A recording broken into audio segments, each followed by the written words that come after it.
Hello everyone, आज के इस वीडियो से हम स्टार्ट करने जा रहे हैं एक बहुत ही इंपॉर्टेंट सीरीज और वो सीरीज होगी ज्योमेट्री की सीरीज। क्योंकि geometry most of the students को काफ़ी ज़्यादा डिफिकल्ट लगती है और इसीलिए हम लोग डिस्कस करेंगे ज्योमेट्री को एकदम बिगिनिंग से, बिल्कुल शुरुआत से। क्योंकि अगर आप ज्योमेट्री को शुरुआत से नहीं समझते हो तो ऑब्वियसली अगर आप क्लास 9th में या क्लास 10th में ज्योमेट्री को पढ़ते हो तो आपको डेफिनेटली ज्योमेट्री में प्रॉब्लम्स आने ही आने वाली हैं।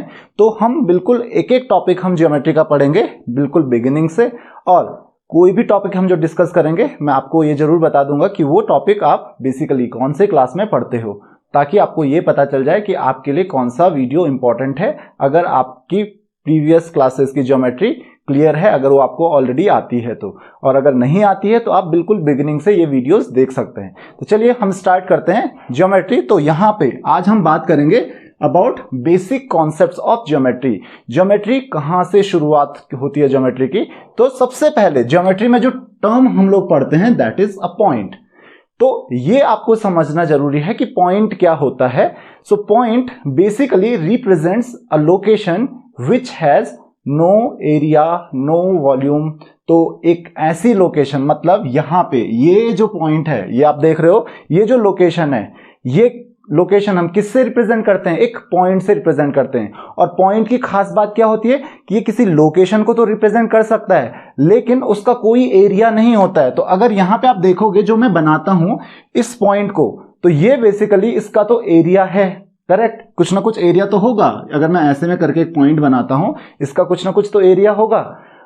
तो ये एक्चुअल में रियलिटी में ये पॉइंट नहीं होता है। हाँ, ये पॉइंट को रिजेंबल करता है, पॉइंट को रिप्रेजेंट जरूर करता है कि पॉइंट ऐसा ही होता है, लेकिन उसमें खास बात क्या होती है कि उसका कोई एरिया या वॉल्यूम नहीं होता है। तो इतना आपको ध्यान रखना है। पॉइंट किस चीज के लिए यूज होता है? पॉइंट यूज होता है लोकेशन को, किसी भी स्पेस में किसी भी लोकेशन को रिप्रेजेंट करने के लिए। मान लेते हैं रूम है जहां पे मैं खड़ा हूं, और अगर मुझे किसी भी जगह को शो करना है तो मैं किसकी हेल्प से शो करूंगा? पॉइंट की हेल्प से, कि ये एक पॉइंट है, ये लोकेशन है जो इस पॉइंट को रिप्रेजेंट करती है, ये पॉइंट इस लोकेशन को रिप्रेजेंट करता है, या यहां पे एक पॉइंट है ये इस जगह को रिप्रेजेंट करता है। और ये बेसिकली लोकेशन में जब आप गूगल मैप्स वगैरह यूज करते हो तो वहां पे आपके लिए पॉइंट्स ही इंपॉर्टेंट होते हैं, और वो पॉइंट्स किस चीज को रिप्रेजेंट करते हैं? लोकेशन को ही रिप्रेजेंट करते हैं।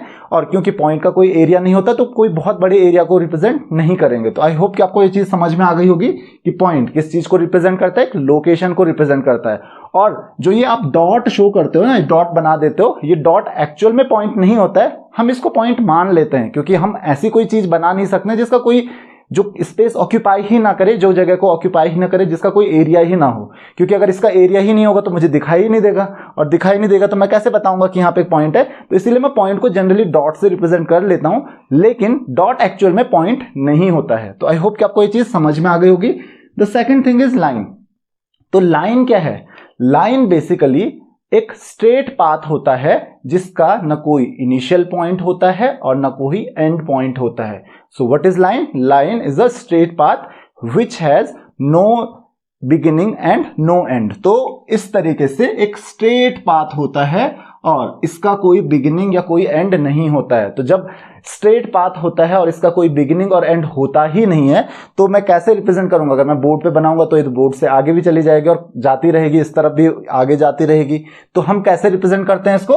With the help of arrow. तो एरो क्या रिप्रेजेंट करता है? जहां पे भी हम एरो बनाते हैं तो एरो ये रिप्रेजेंट करता है कि ये जो पॉइंट्स हैं, ये जो लाइन है, ये खत्म नहीं हुए, ये यहां से आगे जाती रहेगी और इस तरफ से भी आगे जाती रहेगी। तो ये क्या हो गया? आपकी टर्म लाइन हो गई। अब यहां पे एक टर्म जो आपके पास आती है जिसके बारे में मैंने आपको अभी बताया नहीं, that is line segment. Next term है आपके पास लाइन सेगमेंट। तो बेसिकली जिसके बारे में हम पढ़ते हैं वो लाइन नहीं, वो लाइन सेगमेंट होता है। तो लाइन सेगमेंट, सेगमेंट का आपको मतलब पता होगा। लाइन सेगमेंट यानी कि लाइन का एक सेगमेंट, टुकड़ा। तो किसी भी लाइन का एक ऐसा पार्ट जिसका एक बिगिनिंग और एक एंड होता है, यानी कि इनिशियल एंड एंड पॉइंट होता है, उस सेगमेंट को, उस लाइन के उस पार्ट को हम क्या कहते हैं? उसको हम कहते हैं लाइन सेगमेंट। तो line segment is also a straight path having finite length. ध्यान रखिए, तो लाइन सेगमेंट क्या होता है? एक स्ट्रेट पाथ ही होता है, लेकिन ये लाइन का एक छोटा सा टुकड़ा होता है, लाइन का एक छोटा सा पार्ट होता है। और इसकी खास बात क्या होती है, अनलाइक द लाइन, लाइन का बिगिनिंग भी नहीं होती है, एंड भी नहीं होती है। अनलाइक लाइन, ये जो लाइन सेगमेंट होता है इसकी बिगिनिंग भी होती है और एंड भी होता है। तो बेसिकली जब हम कोई फिगर बनाते रहते हैं, हम ये लाइन बनाते हैं, शॉर्ट में तो हम इसको लाइन कह देते हैं, तो एक्चुअल में ये क्या है, ये लाइन नहीं है, एक्चुअल में क्या है, एक लाइन सेगमेंट है जिसको हम नॉर्मल लैंग्वेज में, कॉमन लैंग्वेज में लाइन कह लेते हैं। लेकिन ये क्या है, एक्चुअल में ये लाइन नहीं है, एक्चुअल में ये लाइन सेगमेंट है। तो ये चीज ध्यान रखिए, ज्योमेट्री जब भी आप पढ़ते हो तो ये जो है ये लाइन नहीं है, ये लाइन सेगमेंट है। और लाइन अगर इसको आप कहना चाहोगे तो लाइन कैसे बनेगी, लाइन हो गई इस तरीके से, क्योंकि लाइन का कोई भी एंड और स्टार्टिंग पॉइंट नहीं होता है, तो दोनों तरफ से आपको एरो बनाना पड़ेगा। तो आई होप कि आपको इतना समझ में आ गया होगा कि लाइन क्या होती है, लाइन सेगमेंट क्या होता है। तो जिस चीज को हम लाइन कह रहे थे वो एक्चुअल में लाइन नहीं, वो लाइन सेगमेंट होता है। जिसको आप लाइन समझते हो कि हाँ ये एक लाइन है, ये लाइन नहीं है, ये एक लाइन सेगमेंट है। नेक्स्ट चीज आपके पास आती है रे। तो लाइन आपको पता चल गया और लाइन सेगमेंट भी आपको पता चल गया। तो रे क्या होती है, ray is also straight path having initial point but no end point. तो रे क्या होती है, एक पाथ होता है, ये भी स्ट्रेट पाथ होता है। अब इसमें इनिशियल पॉइंट तो होता है, यानी कि शुरुआत तो इसकी हो जाती है लेकिन खत्म नहीं होता, मतलब आगे बढ़ता रहता है, बढ़ता रहता है। एक तरफ से शुरू हुआ है और दूसरी तरफ आगे बढ़ता जा रहा है। तो ये देखिए तीन चीजें हैं आपके पास, लाइन, लाइन सेगमेंट और रे।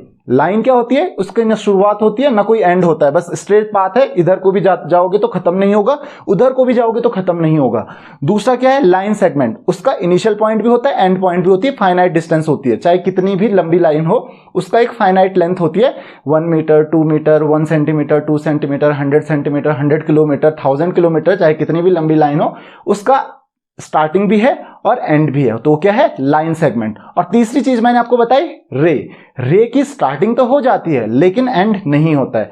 फॉर एग्जाम्पल रे कहां से टर्म आई, रे वर्ड आपने कहां पे सुना होगा, रे वर्ड आपने सुना होगा लाइट में, कि लाइट की एक रे होती है। तो आपने देखा होगा कि जब भी अगर रास्ते में कोई रुकावट नहीं आती है, जैसे सनलाइट भी है या किसी टॉर्च की हेल्प से आप लाइट थ्रो करते हो, तो जो लाइट जाती है वो उस सोर्स से, जिस सोर्स से वो लाइट निकल रही है, जैसे सनलाइट निकल रही है, सन से निकल रही है, तो वो स्टार्ट कहां से होती है, सन से होती है। टॉर्च से जो आपकी लाइट निकलती है उसका स्टार्टिंग पॉइंट क्या है, वो टॉर्च का जहां से वो निकल रही है वो उसका स्टार्टिंग पॉइंट हो गया। लेकिन एंड कहां था उसका, एंड कहीं भी नहीं होता है, वो आगे बढ़ती ही रहती है। तो रे क्या है, रे भी एक स्ट्रेट पाथ है जिसका स्टार्टिंग पॉइंट तो होता है लेकिन कोई भी एंड पॉइंट नहीं होता है। तो ये चीज आपको आई होप कि समझ में आ गई होगी।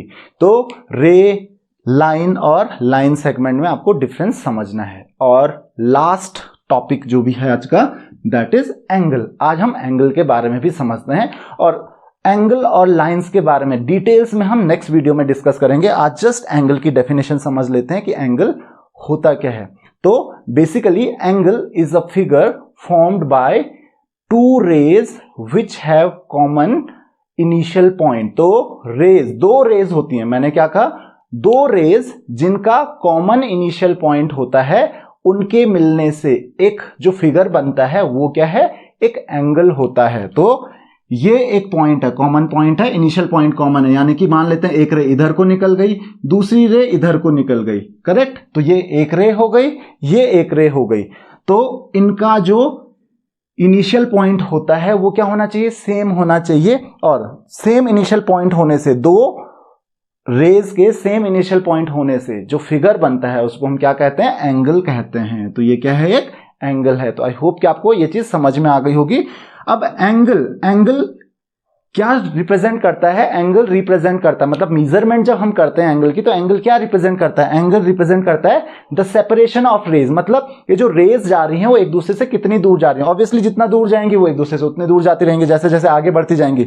अभी तो सामने है, आसपास ही है एक दूसरे के। अब जब ये रे आगे जाएगी तो यहां पहुंच चुकी होगी, वो वहां पहुंच चुकी होगी, तो दोनों रेज के बीच में डिस्टेंस बढ़ता जाएगा। लेकिन सेपरेशन, इसको हम एंगल कहते हैं और ऐसे हम इसको मेजर करते हैं। अब यहां पे कुछ टर्म्स आपको समझनी है। वो इनिशियल पॉइंट जहां पे हमने एंगल को स्टार्ट किया था ना, ये उसका इनिशियल पॉइंट है। इस इनिशियल पॉइंट को क्या बोलते हैं एंगल की, दिस इज कॉल्ड वर्टेक्स। ध्यान रखिए, इसको हम कहते हैं वर्टेक्स। वर्टेक्स का प्लूरल होता है वर्टिसेस। वर्टिसेस आपने ट्रायंगल्स वगैरह में पढ़ा होगा, उसमें भी हम डिटेल्स में आगे भी पढ़ेंगे, ट्रायंगल्स, क्वाड्रिलेटरल्स, सर्कल्स, हर एक चीज हम पढ़ेंगे। तो वर्टेक्स क्या है? वो इनिशियल पॉइंट, दो रेज का वो इनिशियल पॉइंट जहां पे एंगल बनता है, वो इस टर्म को हम क्या कहते हैं? वर्टेक्स कहते हैं। और ये क्या हो गई इस एंगल की? ये जो रे है इसको हम क्या कहते हैं? इसको एक आर्म कहते हैं। ये एक आर्म हो गई, ये दूसरी आर्म हो गई इस एंगल की। तो आई होप कि आपको ये चीज समझ में आ गई होगी कि रे क्या होती है, एंगल क्या होता है, लाइन क्या होता है, पॉइंट क्या होता है। तो आपको पता होनी चाहिए एक एक चीज, ताकि आपको आगे चीजों को समझने में प्रॉब्लम ना हो। नेक्स्ट वीडियो में हम डिस्कस करेंगे लाइंस और एंगल्स के बारे में बहुत ज्यादा डिटेल्स में। So this is all in this video. अगर आपकी कोई भी क्वेरीज, कोई भी डाउट्स हैं तो आप मुझे कमेंट्स, फेसबुक, इंस्टाग्राम कहीं पर भी क्वेश्चंस पूछ सकते हैं। So see you in the next lecture. Thank you very much.